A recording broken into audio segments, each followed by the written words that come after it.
For the first time, members of a DEA task force are speaking about the investigation and capture of one of the most dangerous men Memphis has ever known. This man, a drug dealer with ties to Mexican cartels.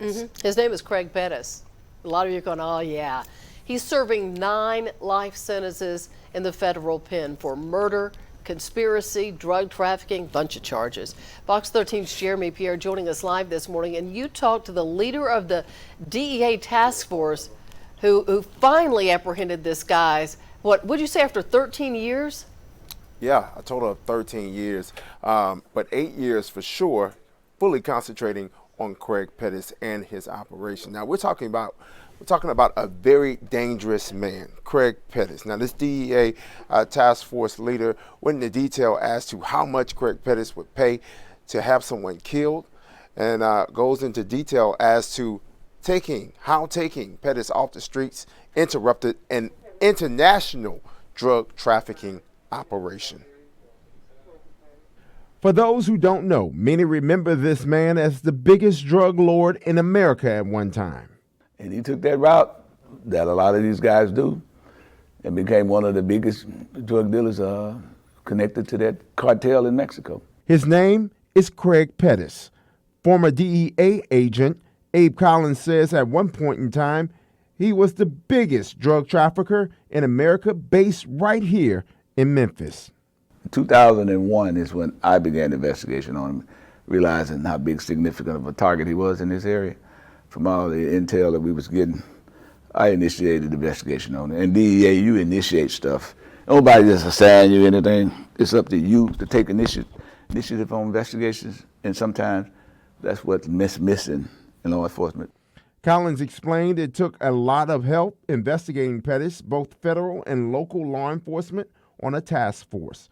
Thurman Richardson of the Memphis Police Department joined that task force. He said, we're going to go look for Craig Pettis. On our free time In Vegas, because Craig had a house in Vegas. Collins told me Craig Pettis first got on the radar of federal law enforcement as a teenager in 1995. It wasn't until the 2000s when the DEA really started looking into his dealings with drugs. By that time, Richardson says Pettis' connections became powerful. You know, once he actually was a fugitive and he set up shop in Mexico, and he had a direct connect with Edgar Valdez Villarreal, which is AKA La Barbie, and El Chapo. Now he's not just feeding Memphis, he's feeding Dallas, he's feeding South Carolina, he's feeding Atlanta, he's feeding South Mississippi, he's feeding Alabama, he's feeding states. Collins details the capture of Pettis and the teamwork of the task force in a newly released book titled Gladiators. Unbeknownst to us, even then, this guy was already in Mexico. I just didn't know it. So if you go through the book, you would see it was just at a certain point that we realized that he was no longer in the U.S. He was actually in Acapulco, Mexico City. He had places all throughout the country of Mexico, being protected by some of the corrupt officials there. Pettis is currently serving 9 life sentences in federal prison for murder, conspiracy, and drug trafficking. But he had hired killers, and a couple of them we went to trial on, at least 2 of them we did, but he had others. There's so many people out here would take you out for less than what he would pay. They would take you out for $10,000. Yeah, so tonight, Abe Collins, the author of Gladiators, will be holding a book signing tonight at the Crumpy's Wings on Highland, starting at 5. Craig Pettis, again, serving 9 life sentences.